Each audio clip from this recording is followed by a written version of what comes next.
हमारे गाजी तगवानी पीपी रहनुमा सरदार तस्लीम जान ने अपने भांजे NA 197 के पीपी उम्मीदवार एहसानुर रहमान मजारी के वर्क के सिलसिले में तगवानी की आवाम ने गाड़ी के आगे आकर रास्ता रोक लिया। आवाम ने गुज़श्ता 10 सालों का हिसाब मांगने लगे। तुम्हारे मुंतखब नुमाइंदे 10 सालों में अपने हल्के में नहीं आए। आवाम का कहना था कि आपके मुंतखब MN ने कभी भी आवाम के हक के लिए 10 सालों में एक मरतबा भी आवाज नहीं उठाई। आवाम का मजीद ये भी कहना था कि 2 सालों से यूनिवर्सिटी के कयाम के लिए तहरीक चला रहे हैं, कभी भी आकर ये तक नहीं पूछा कि हम आपके साथ हैं, आपकी आवाज ऐवानों तक पहुंचाएंगे।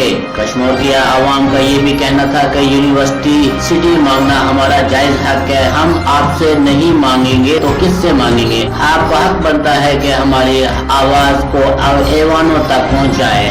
आवाम ने मजीद ये भी कहा कि हर बार आते हैं, वोट लेकर गायब हो जाते हैं, लेकिन इस मर्तबा ऐसा नहीं होगा। आवाम वोट का हक हाजियत रखती है और आवाम ने आगे जाने से रोक लिया। कैमरामैन टीम के हमरा दर्शन करीवाल न्यूज कश्मीर।